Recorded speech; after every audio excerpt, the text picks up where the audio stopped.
v titule a podtitule našej konferencie sa okrem slova kňaz a rodina koncentrujú aj ďalšie slova, označujúce niektoré z najcennejších realít pre nás kresťanov. Láska, pravda, sviatosť, život, dar. A zároveň, ktoré sú stále menej zrozumiteľným pre kultúru, v ktorej žijeme. Keby sa stretávame s tým, že kňaz ako keby sa stal irelevantný. Ale rovnako máme pocit, viackrát sme to tu komentovali cez víkend s niektorými, že ako keby sa aj manželstvo stávalo irelevantným, ako keby ľudia prestávali chápať tomu, čo znamená mať rád, čo znamená darovať život a prečo by to mali robiť. V posledných rokoch sa stretávame so skúsenosťami, ktoré nás môžu vovádzať do pochybnosti a možno aj strate nádeje. Možno nás samých, možno našich priateľov, spolubratov, kňazov alebo rodiny, tí, ktorí sa venujú snúbencom, ktorí sa venujú deťom, ktorí sa venujú rodinám. Môžeme strácať nádej pri pohľade na trendy medzi mladými, ktorí strácajú záujem o manželstvo. Môžeme povedať, že častokrát strácajú samú gramatiku lásky, jazyk lásky. Vidíme, ako žijú snúbenci, ktorí prichádzajú na prípravy. Čelíme kultúrnym tlakom, ktoré rýchlo menia postoje k rodine.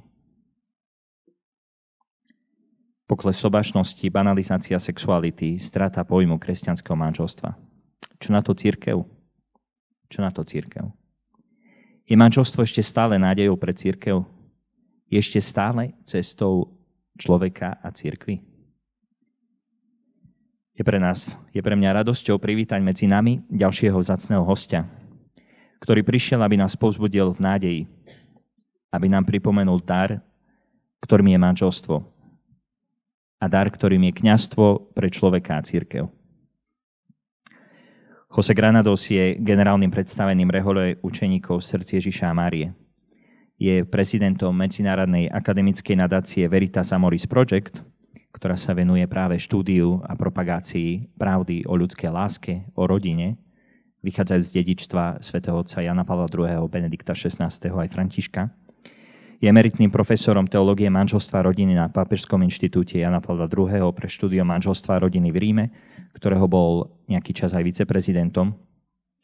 Je a bol tiež konzultorom Kongregácie pre náuku viery, konzultorom sekretariátu Biskupskej synody a konzultorom dikasteria pre laikov, rodinu a život. Je autorom mnohých publikácií z oblasti teológie manželstva a rodiny. Máme knižky aj v slovenčine, ktorých je spoluautorom, ktoré si dokonca budete môcť aj zakúpiť a nechať podpísať ako Povolaný milovať alebo Betania domov Ježišových priateľov. Kňazstvo, dar otcovstva a rodiny. Manželstvo, nádej pre cirkev. Je manželstvo ešte stále cestou človeka a cirkvi? Padre José, parola per lei.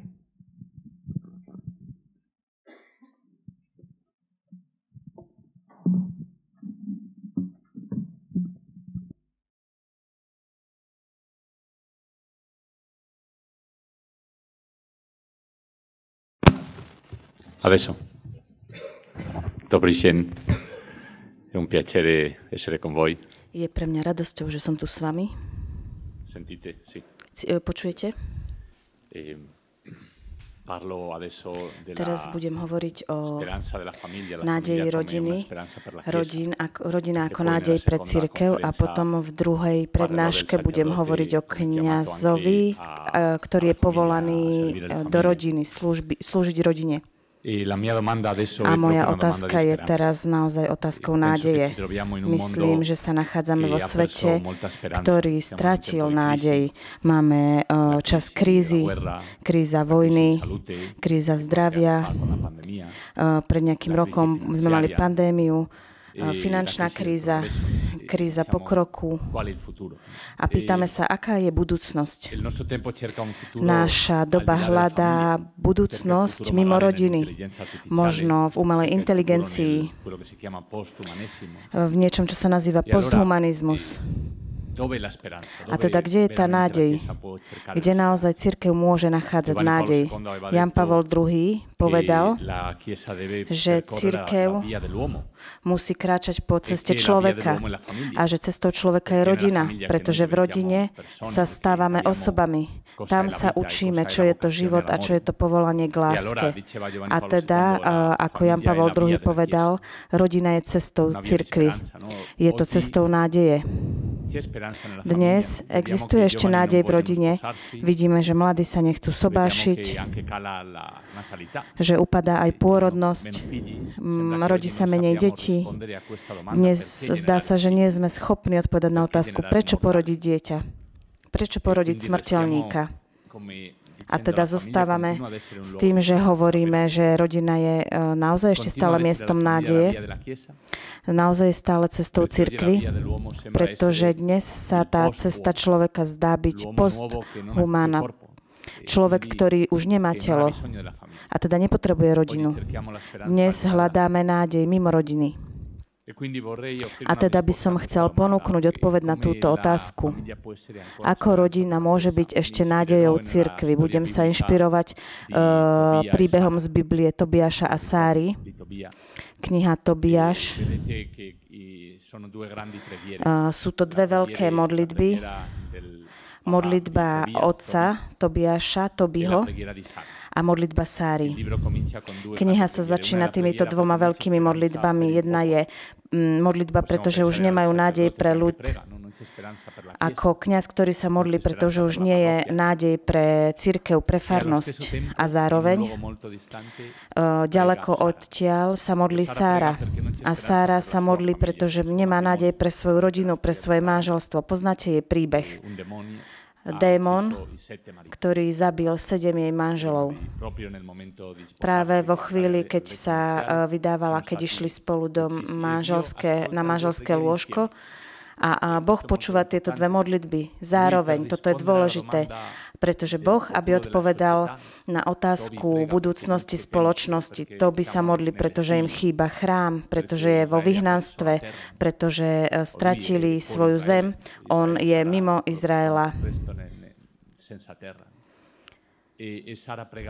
A Sára sa modlí, pretože nemá nádej pre svoju rodinu. A Boh ich musí vypočuť spoločne, pretože len spoločne môžu odpovedať. Nádej pre Izrael, nádej pre cirkev, nádej pre farnosť, musíme povedať. Musíš ju nájsť v nádeji pre rodinu, pretože tam nájdeš budúcnosť. A nádej pre rodinu?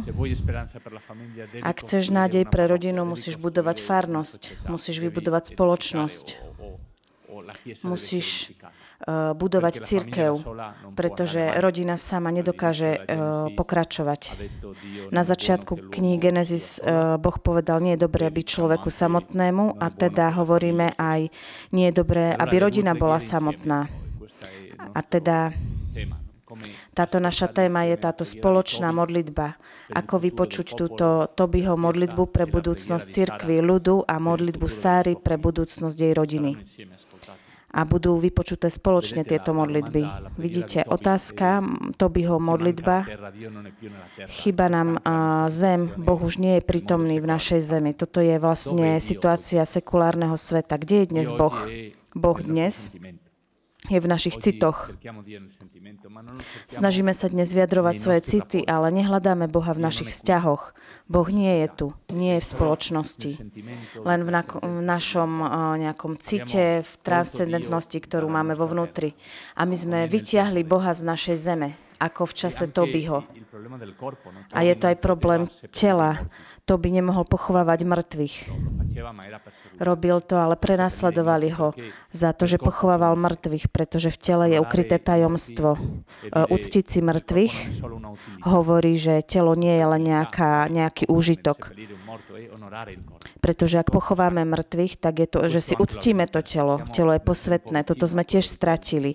Sme veľmi blízki času Tobiho.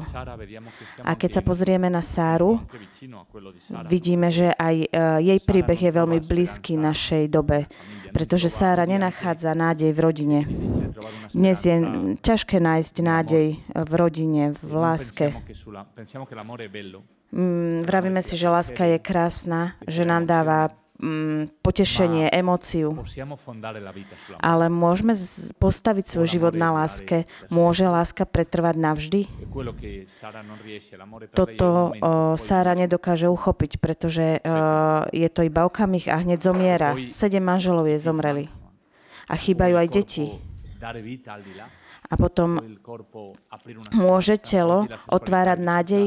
Dnes sexualitu žijeme skôr ako niečo, čo hľadáme my sami. Aj medzi mladými je menej sexu a viac pornografie, pretože majú strach jeden z druhého. Nakoniec sa sexualita stala našim vnútorným svetom. Je možné znovu uzdraviť sexualitu? Pozrieme sa na tieto dve otázky spoločne. Aby sme odpovedali na nádej rodiny, musíme odpovedať na nádej cirkvi, farnosti, spoločnosti. A je to nádej, ktorá prechádza prostredníctvom tela, skrze telo. Dnes máme ponuku nádeje, ktorá je mimo tela. To je ponuka umelej inteligencie, nejakého meta sveta. Film, ktorý získal veľa Oscarov, hovorí o metasvete, metavesmíre. A odpoveď Biblie je, nie, hľadajme túto nádej v tele, v pokornom tele, ktoré všetko dostalo od Boha, v úbohom tele biednom, ale v tele, ktoré dokáže milovať. Tam je prítomná nádej. Chcel by som trošku hovoriť o rodine, o histórii rodiny. Keď sa pozrieme dozadu, teológia rodiny, teológia, ktorá začína a chce vidieť, ako v rodine je kresťanský život prítomný. To je viera, nádej a láska. Teológia a rodina počas druhého Vatikánskeho koncilu začali s láskou. Toto je dôležité uzdraviť, znovu prebudiť, že rodina je otázkou lásky. Rodina je spoločenstvo života a lásky. Určite nedá sa poprieť, že rodina je aj pre spoločnosť. Má aj právny, spoločenský rozmer, ale znovu musíme objaviť, že je to láska. Ján Pavol II hovoril o manželskej láske ako o ceste svetosti. A teda musíme znovu uzdraviť manželský vzťah ako sebadarovanie. V manželstve sme povolaní darovať seba tomu druhému. Je to dar, ktorý je absolútny. Preto naše spojenie tiel v našom čase dávame aj plodnosť. Toto je láska. Keď sa vrátime k dokumentom z koncilu, už sme videli, že sa pýtali, čo je to tá láska. Jeden východný biskup z Jakarty povedal cirkevným otcom, povedal koncilovým otcom, vy zo západu sa sobášite, pretože sa milujete, ale my na východe sa milujeme, pretože sme sa zosobášili. A teda otázka je, čo je to láska? Budeme o tom hovoriť. O čom vlastne hovoríme, keď hovoríme o láske? A po druhom Vatikánskom koncile veľká otázka vyvstala. Preto Ján Pavol II napísal teológiu tela. Bolo potrebné pochopiť, čo je to láska. Po druhom Vatikánskom koncile nastúpila kríza, pretože sme si povedali, nestačí hovoriť o láske, musíme hovoriť o pravde o láske. A toto je viera. Potrebujeme aj vieru, pretože láska, ale láska potrebuje svetlo. A toto svetlo je viera. A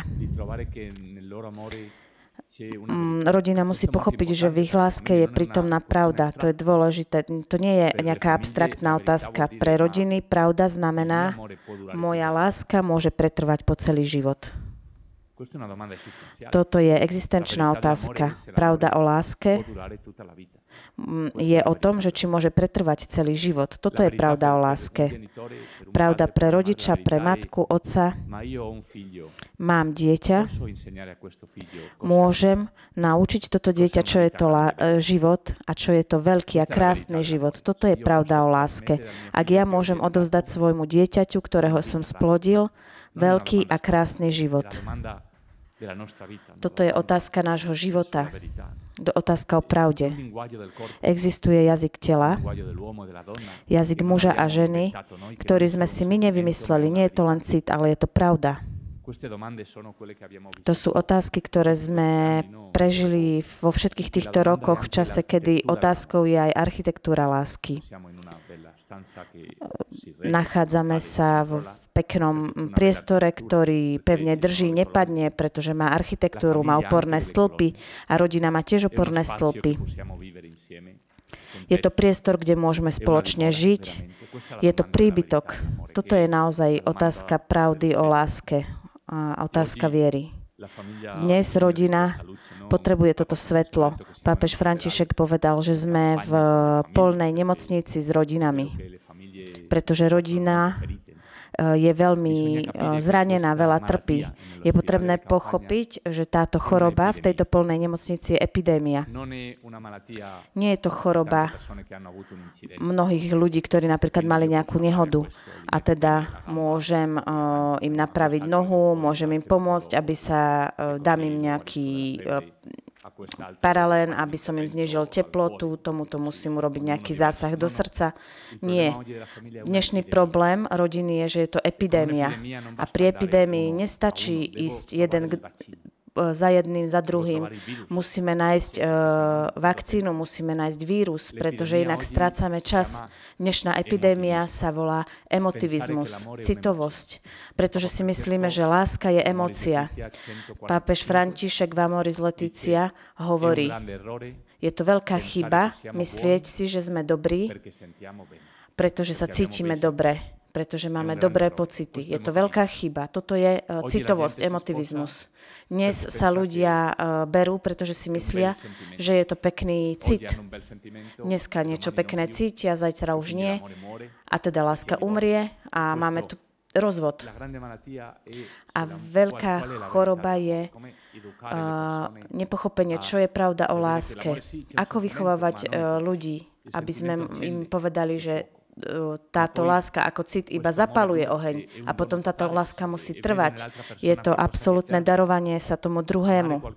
Milovať niekoho, hovoril filozof Robert Spemann, milovať niekoho je pochopiť dôvod, prečo ho stvoril Boh. To je veľmi pekné vyjadrenie. Pre aký cieľ ho stvoril Boh. A teda, tu vidíte, potrebujeme znovu sa vrátiť k tejto pravde o rodine, o pravde o mužovi a žene, ktorí si darujú lásku na celý život, ktorí sú otvorení deťom. V encyklike Humane Vitae Pavol VI povedal, aká je láska? Láska je verná, je úplná, absolútna. Láska je integrálna. Je to telo aj duša, citovosť aj inteligencia. Láska je dar. A teda máte túto pravdu o láske. Dnes sa snažíme zobrať rodinám túto pravdu o láske. Nie tak, že ju priamo znegujeme, ale že ju rozriedíme. Hovorí sa, že všetko je rodina. Všetko je manželstvo, sú rôzne spôsoby. A tak hovoria, ja ti neberiem slobodu, ja iba hovorím, že sú aj iné možnosti. Ale je ako keby sme stratili kompas lásky, pretože máme magnetické polia sever-juh. Teraz máme aj navigáciu, ale predtým sme sa orientovali podľa kompasu. Tieto póly sever a juh, to je pravda o rodine, ktorú stvoril Boh. Je to muž a žena. Toto nás orientuje, pretože sme sa rodili z muža a ženy a sme povolaní, aby sme plodili ako muž a žena. A teda toto je ten kompas. A teraz sa hovorí, nie, dajme tam ďalšie póly. Dajme západ, východ, 4, 5, 6, čím viac slobody. Ale teraz vlastne už nemôžem používať kompas. pretože som stratil tú os, ktorá ma orientuje. Toto je pravda. Ako priniesť v pastorácii svetlo rodinám? Ako vyjadriť, čo je pravda o láske? A ďalšia otázka, ktorá nastupuje v týchto posledných rokoch. Láska, viera, ale teraz otázka je dôležitejšia. Aká pravda nám môže dať peknú budúcnosť? Toto je otázka posledných rokov v tejto veľkej kríze, ktorú zažívame. Máme lásku, pravdu o láske, vieru. A teraz, aká je nádej? Svätý Augustín povedal, dve lásky vytvorili dve mestá. Láska k sebe, až že povrhla Bohom a inými. A to je mesto človeka. Láska k Bohu až tak, že zapriem sám seba, to je Božie mesto, cirkev. My môžeme dnes povedať, existujú dve pravdy o láske. A dve pravdy vytvorili dve nádeje. To je pravda o cite, každý má svoj cit. Vytvoril nádej akéhosi stroja, meta, niečo mimo tela. A pravda o láske, pravda o vzťahu vytvorila kresťanskú nádej, ktorou je pravá nádej skrze telo a skrze plodnosť. To sú dve pravdy, dve nádeje. A teraz toto je tá otázka, myslím, že najdôležitejšiu pre pastoráciu rodín, ako dať nádej rodinám, ako pochopiť, že rodiny majú nádej. Nádej nie je pokrok. Pokrok je, že ja si myslím, že som silný a skrze moje sily, moju múdrosť, budúcnosť bude dobrá. Toto je budúcnosť pokroku. A toto dlhý čas platilo, ale teraz to začína padať. Ale nádej nie je ani budúcnosť optimizmu. Nie je to optimizmus. Optimizmus je myslieť si, že budúcnosť bude dobrá, pretože ja to tak cítim. A musíme sa pozitívne pozerať na budúcnosť. Ale nádej nie je ani optimizmus. Nádej je žiť budúcnosť ako dobrú, pretože sa zverujem do rúk druhého človeka, niekoho druhého, kto ma presahuje, kto je väčší ako ja. A z tohto sa zrodí niečo väčšie. Budúcnosť, ktorá ma presahuje, ktorú ja nedokážem vytvoriť. Pretože tam je prítomný Boh. Nádej sa rodí, pretože sa zverujem Bohu, ktorý sa ukazuje v mojich vzťahoch, v mojej manželke, manželovi, v mojich deťoch, v tvárach mojich detí. Je tam prítomné niečo väčšie. Nádej sa rodí z tohto vzťahu. Nie je to pokrok, ja silný, nie je to optimizmus, ja šťastný, ale zveriť sa do vzťahu tomu druhému. A toto sa rodí naozaj v rodine. Dnes nevieme, ako nazývať kresťanskú rodinu, pretože veľa ľudí hovorí o manželstve. Keď si vyhodíte do Google manželstvo, vyhodí vám muž, žena, niekedy aj muž, žena.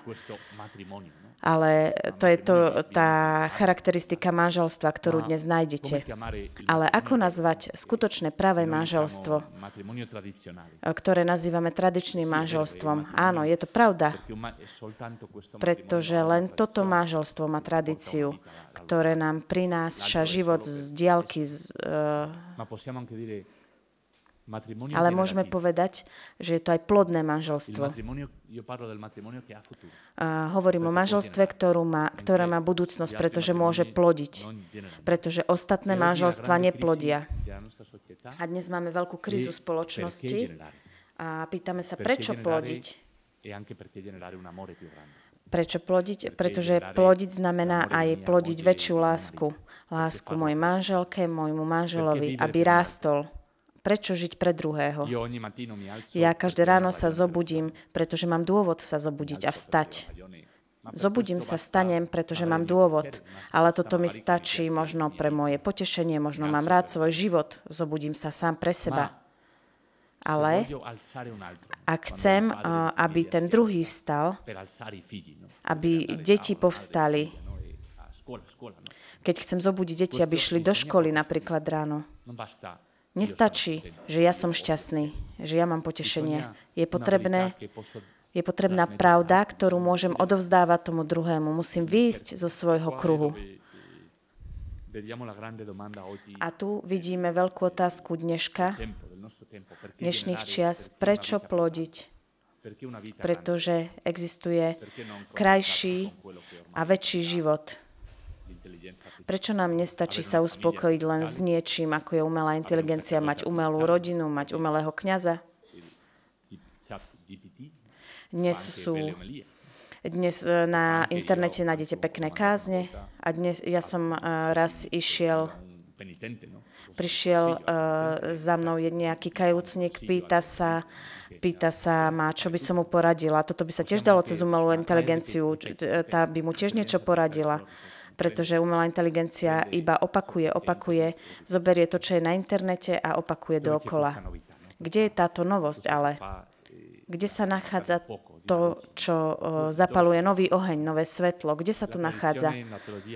Tradícia v teológii hovorila z čias svätého Augustína, hovorila o manželstve a hovorili, že sú dobrá manželov. Svätý Augustín hovoril o dobre manželstva, pretože hovorí, dostali sme manželstvo ako dar od Boha. Je to dobro. Pre Augustína dobrá manželstva boli deti, vernosť a nerozlučiteľnosť manželstva. Tieto sme prijali od Boha, teda je to dobro.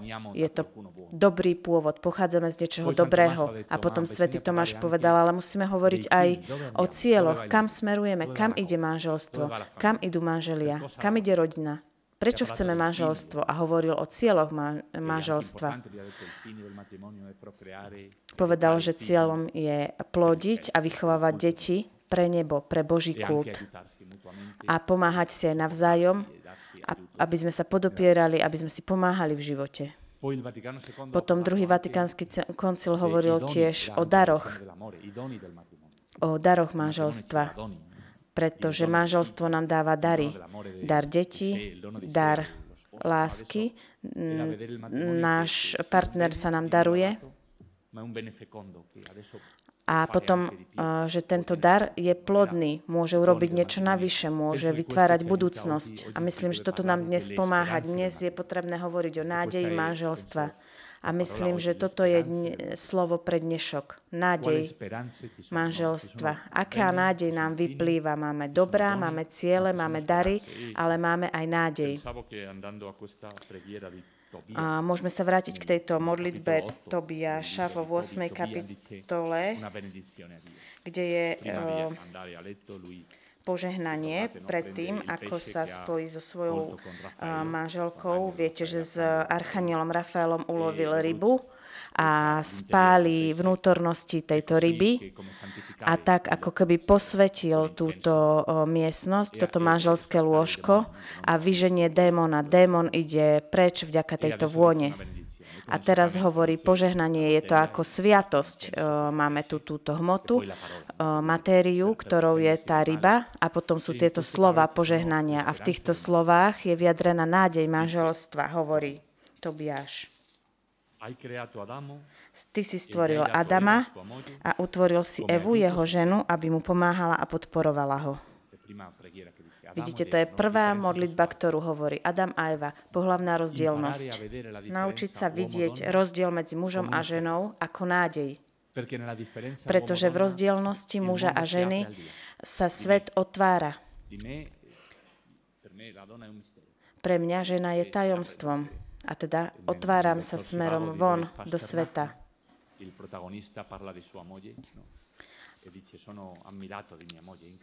Hovorí jedna osobnosť, hovorí, ja som nadšený svojou manželkou, je žena, je úžasná.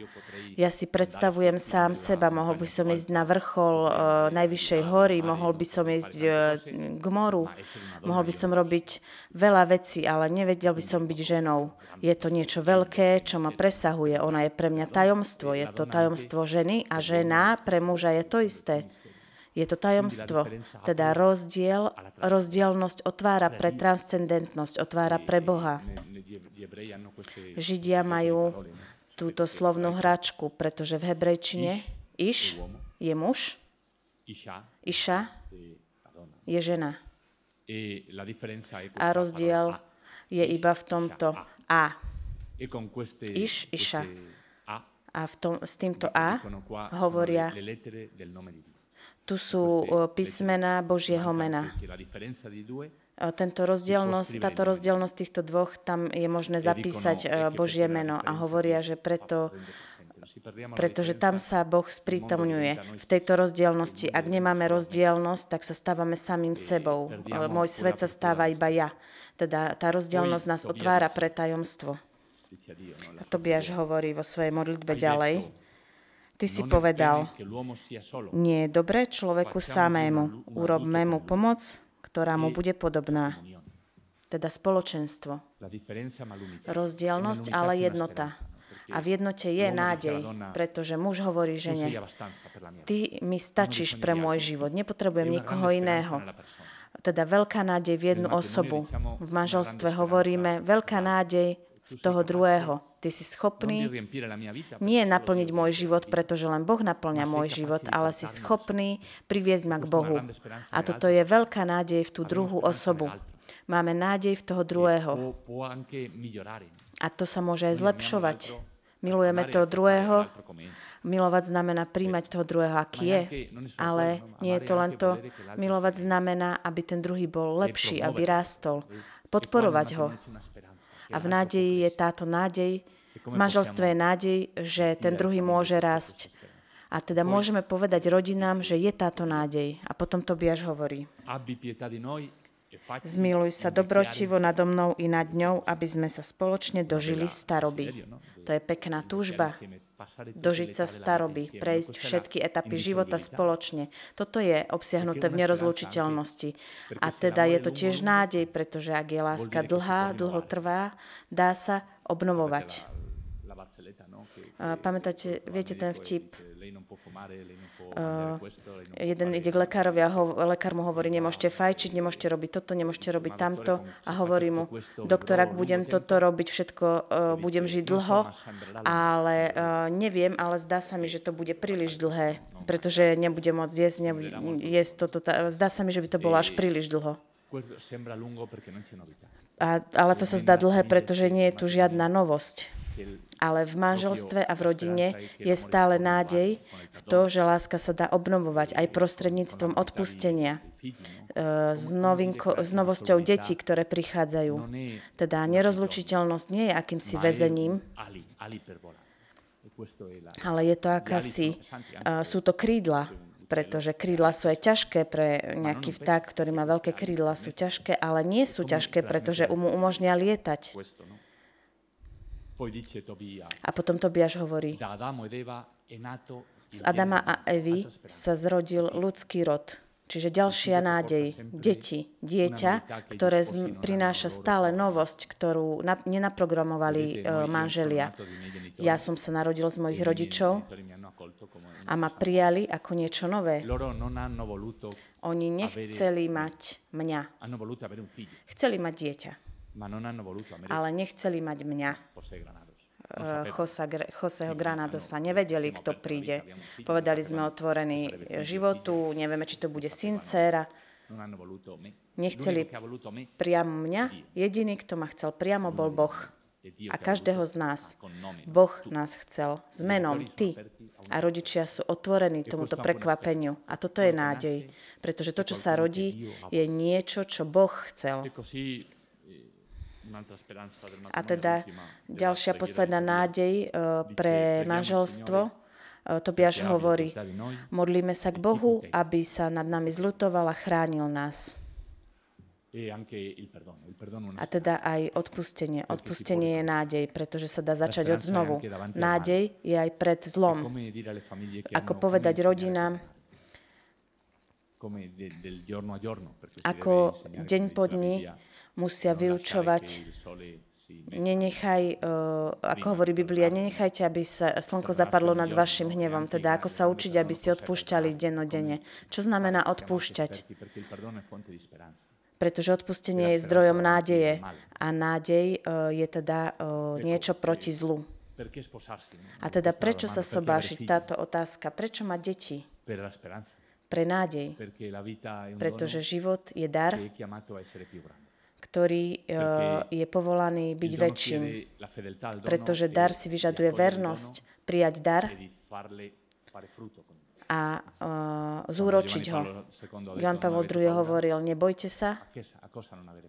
Z čoho nemáme mať strach? Nemať strach, aby sme žili hodní Božích darov. A toto je, že musíme vidieť, že vo všetkých týchto nádejach je prítomný Kristus. Nie sme sami, to je konečná nádej, pretože kňaz prináša Krista rodinám a tento rozmnožuje túto nádej. Vstupuje do týchto nádejí a hovorí nádej nerozlučiteľnosti navždy. Milovať tak, ako som ja miloval cirkev. Nádej v deťoch, aby sme ich priviedli ku krstu, aby sme ich priviedli do večného života, do neba. Nádej odpustenia, ako ja som odpustil. Teda Kristus vstupuje do tejto našej nádeje, aby boli bohatšie. Prečo sa sobášiť? Prečo mať deti? Aj toto je nádej cirkvi, ktorá sa dá obnovovať. Pretože rodina je zdrojom. Tu my kňazi, ako vidíme rodinu, ako nádej, ako zdroj nádeje. Rodina je schopná omladzovať cirkev s nádejou, ktorú má. Veľakrát my rodiny vidíme ako problém, pretože oni prídu s týmto problémom, ja im musím pomôcť, potom ja musím vyriešiť iný problém rodín a nakoniec im poviem, dajte mi pokoj, majú veľa problémov, tieto rodiny stále sa rozvádzajú, trpia a nakoniec máme strach z rodín. Ale musíme sa naučiť vidieť, že rodiny sú zdrojom a spolupracovať s rodinami, ktorí chcú kráčať po ceste svetosti a toto by mohla byť naša práca.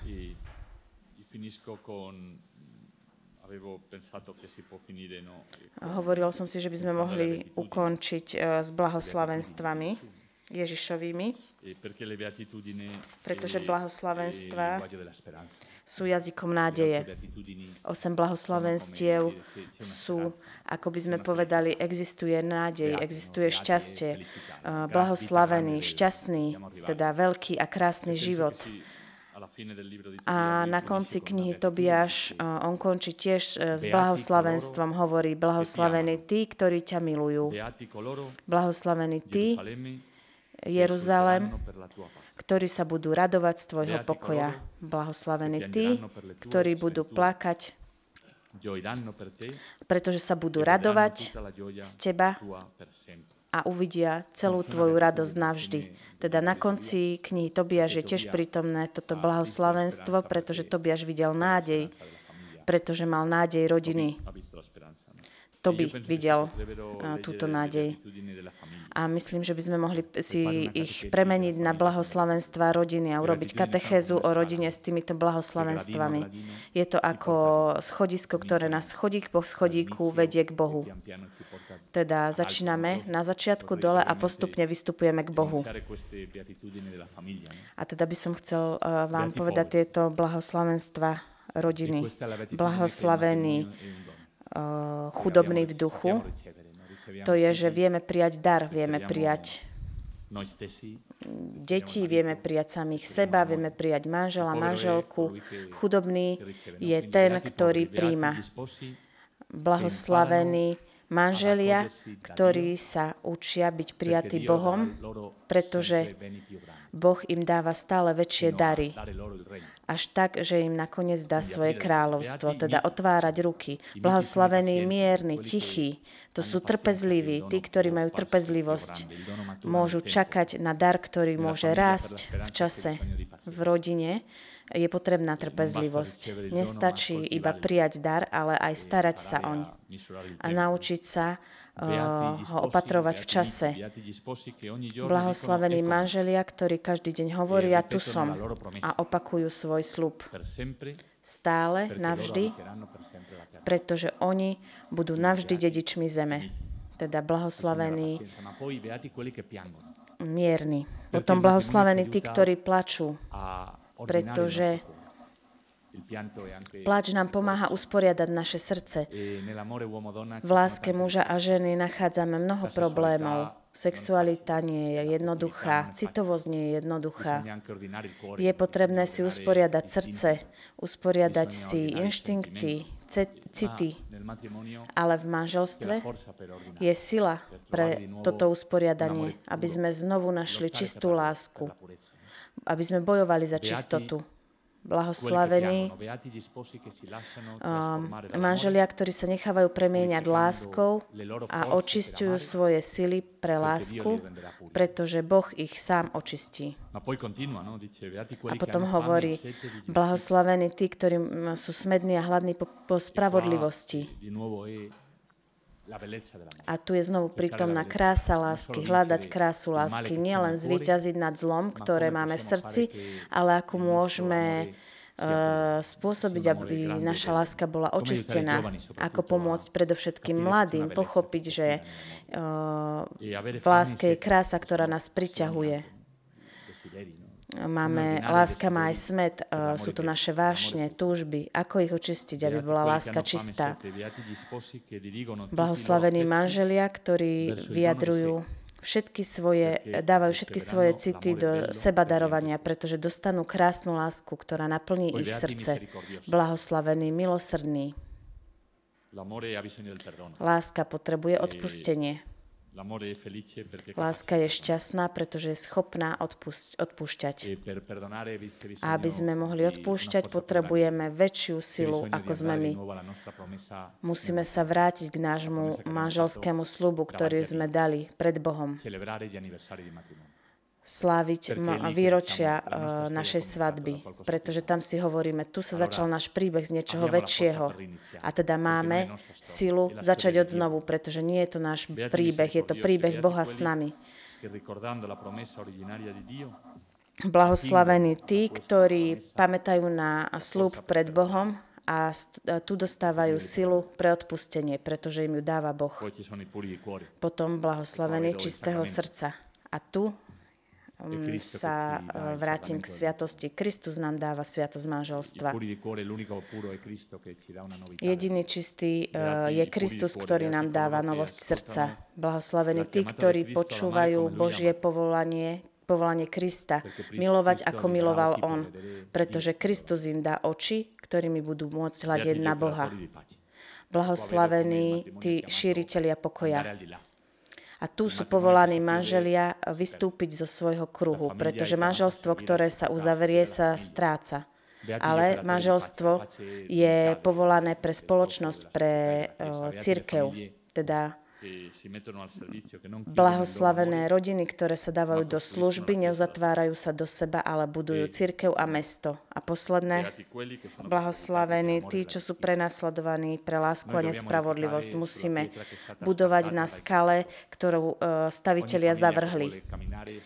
Každá rodina, ktorá chce kráčať, vie, že bude prenasledovaná v spoločnosti, ktorá je ako púšť a bude akousi rastlinou v púšti. A na to, aby rastlina v púšti prežila, potrebuje ďalšie rodiny, ďalšie stromy, teda novú zem. Blahoslavení prenasledovaní manželia, ktorí v púšti tejto spoločnosti individualistickej prijímajú výzvu žiť hodný daru, ktorým ich zveril Boh. Pretože kráľovstvo nakoniec bude patriť tejto rodine. Ďakujem.